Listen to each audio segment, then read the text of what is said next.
Welcome to the Success Sensei podcast for anyone interested in success, happiness, and balance. We'll teach you how to be a black belt at life. And now, your host, former professional fighter, multiple world champion, entrepreneur, and investor, Robert Devane. And this is Robert Devane, the Success Sensei, helping you to win at life, one kick and punch at a time. Episode 368.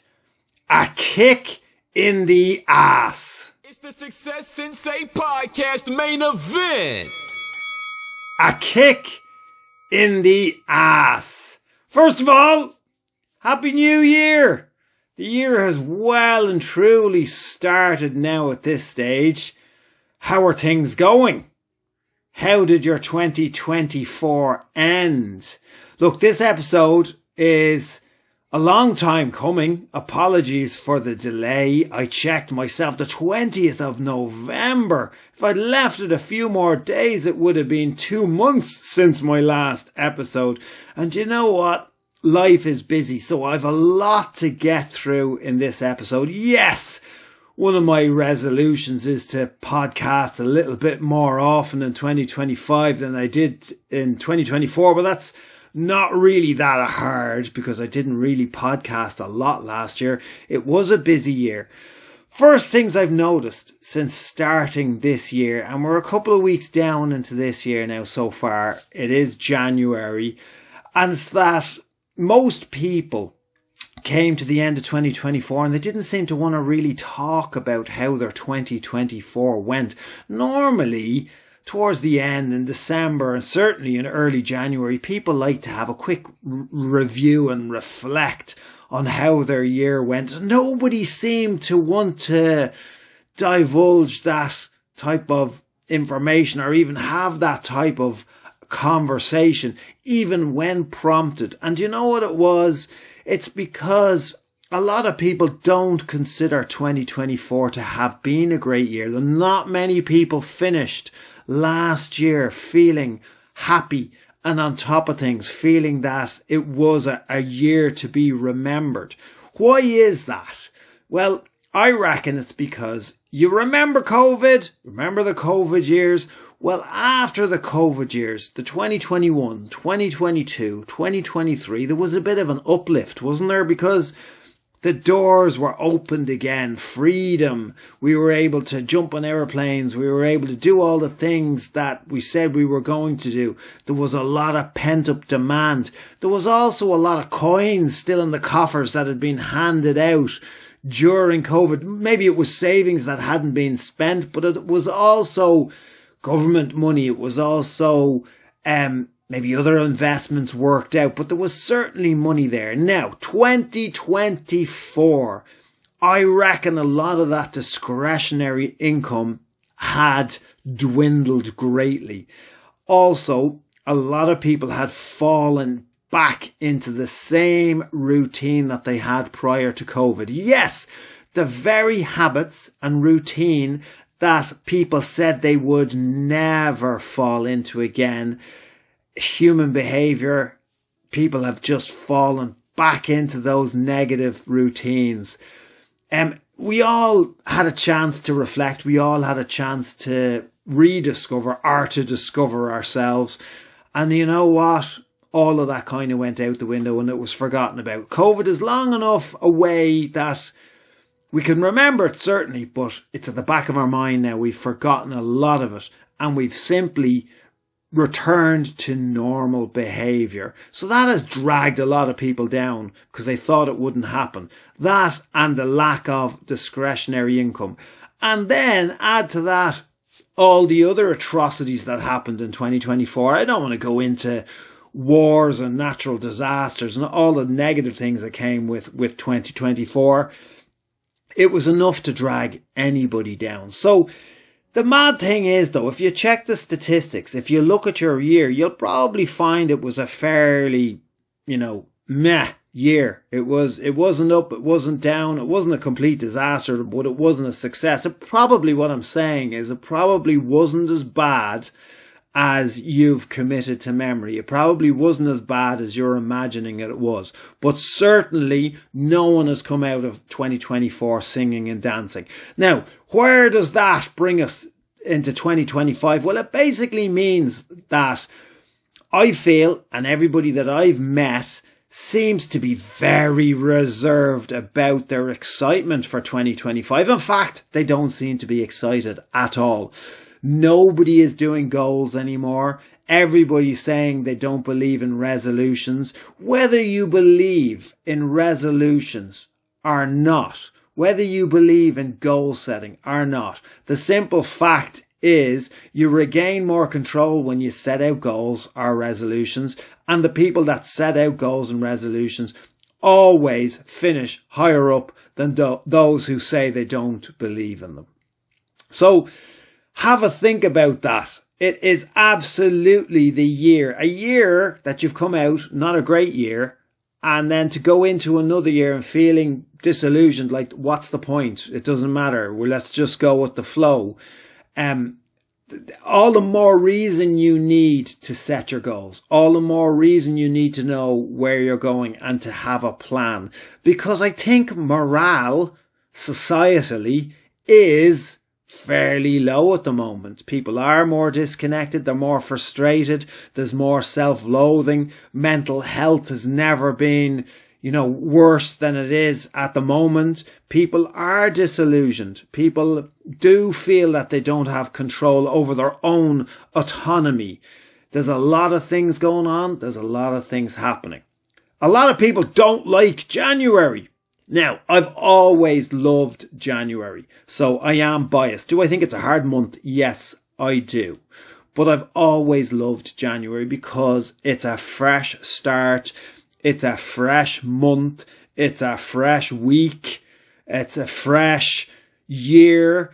Mondays, a lot of people hate Mondays, but Mondays are a great opportunity to go again. You get to do all the things you didn't get to do the previous week. You get to right the wrongs that you may have made or the mistakes that you might have, made the previous week, the previous month, the previous year. You set out how you're going to go forward. Can you hear that I'm actually motivated? I'm very positive about it. It's not fake. It's not put on. It's not even coffee.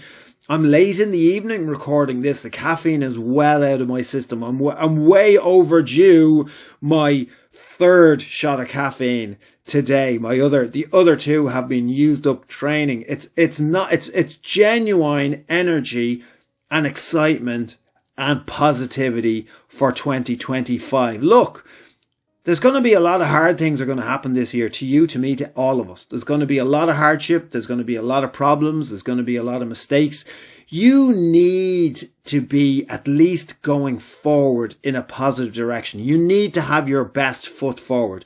If you're going to maximize your success, unless you have purely given up, you're not going to bother trying to be successful, which in this environment, I find it's a very easy mindset to get into, but all the more reason why you need to be positive. You need to set out your goals because you need to be resilient for the bad things that are inevitably going to occur and to maximize the potential successes that you're going to have and that you could have. It's very important that you get your mindset right going into this year. Now, what happens if your mindset's not right? What happens if physically you're not right? What happens mentally you're not right?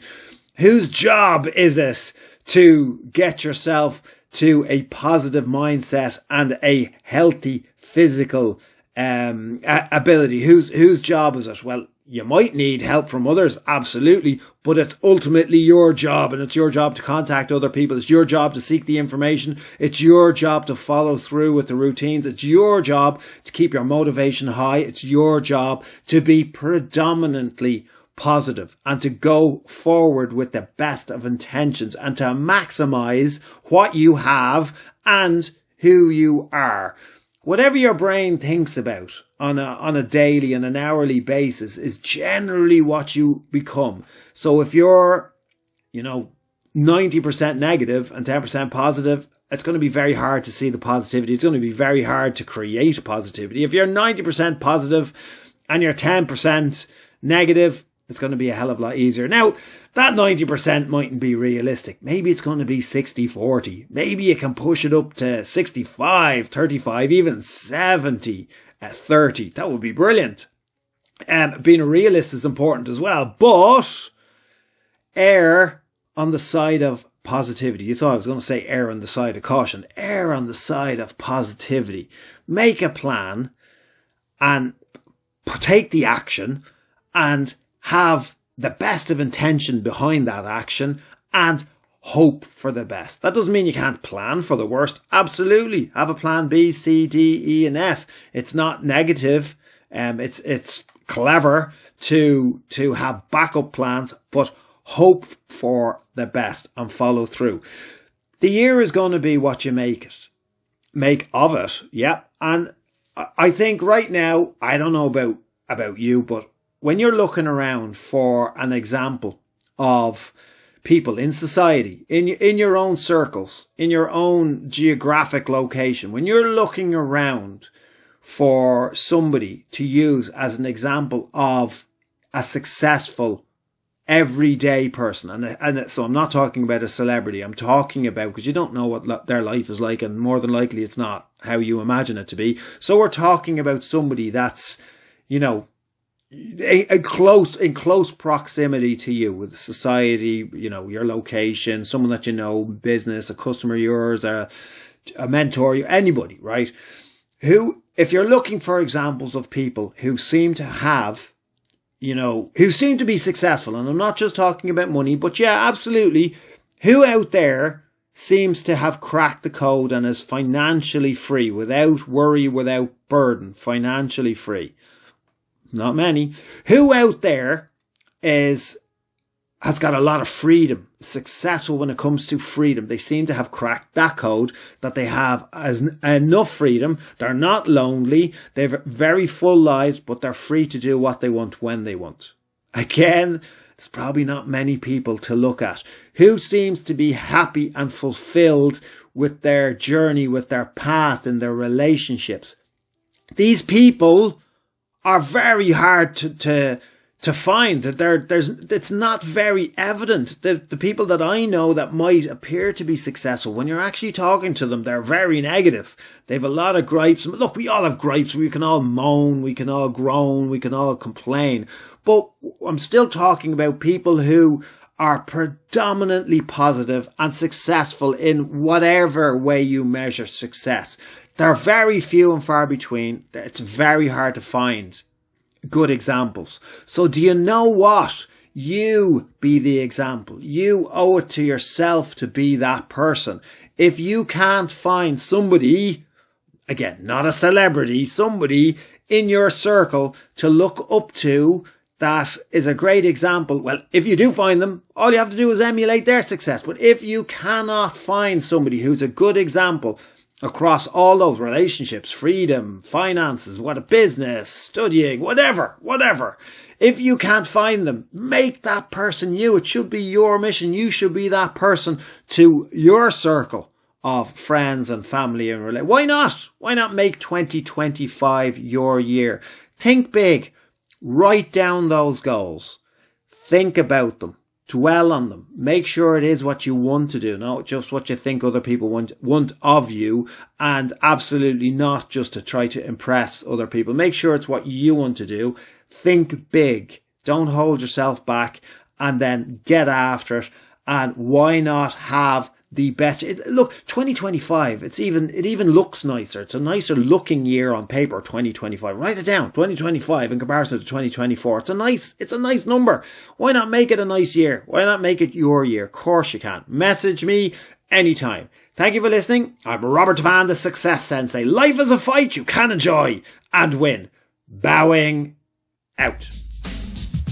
This has been the Success Sensei, fighting the winning fight. So add us, subscribe, like, and comment. Keep those hands up and keep moving forward.